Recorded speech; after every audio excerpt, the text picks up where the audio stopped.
We all know actor and comedian Robin Williams.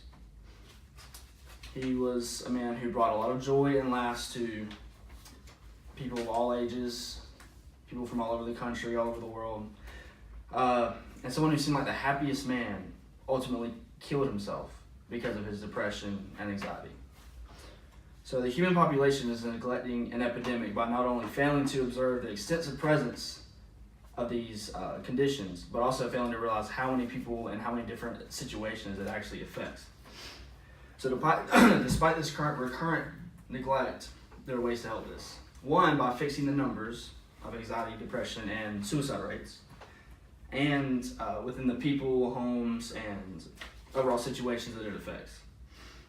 So Sheenie Amberdar, a psychiatrist trained in psychopharmacology from the Huffington Post, suggests that meds may help some people, but overall it will not help as a whole, and it's not it's not really a humane way to help these people out. So she suggests that there are some more natural methods that can help these. So today I will address two solutions that will bring about ways to decrease numbers of people who have depression, anxiety, and those who commit suicide, and to help raise awareness for these. So my first solution revolves around helping those with depression, anxiety, and suicidal thoughts at the core, and how one person can help themselves or how a loved one can help another loved one. So Sheenie Amberdar from the Huffington Post says that for self-help, someone may limit social media use, which can be a distraction, it can lead to cyberbullying, and it can lead to a decrease in production in daily life. Another way can be for this person to live their own life, because a lot of people believe that they must live up to the expectations of other people. Think that they must, they can't live their own life, and they can't be confident in themselves, and it gives them a stuck feeling. A third way can be for them to talk to people, talk to loved ones, or just talk to people in general, because isolation is not much help. Isolation is not good for someone suffering from depression. Alone time is good, because alone time can help someone be productive and help someone focus on themselves and the world, and without distraction from the world around them.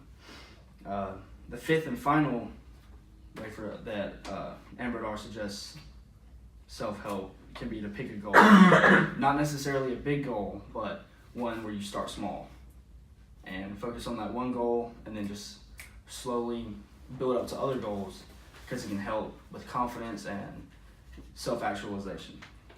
So another way she suggests, or another way that those can help, ways that loved ones can help other loved ones suffering from these,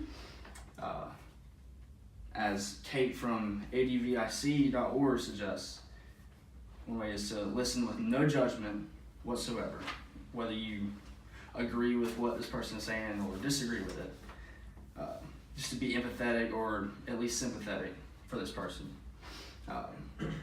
You can assist them by getting them professional help, and better yet, going with this person to the doctor or psychiatrist to get them professional help, because they're not ready to make a step on their own.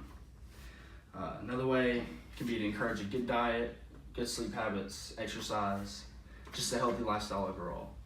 Another way is to check in and show care with this person, because if you're not giving them motivation to keep going, to better themselves, then they may not have the motivation they need to actually proceed. So my second solution revolves around raising awareness for these.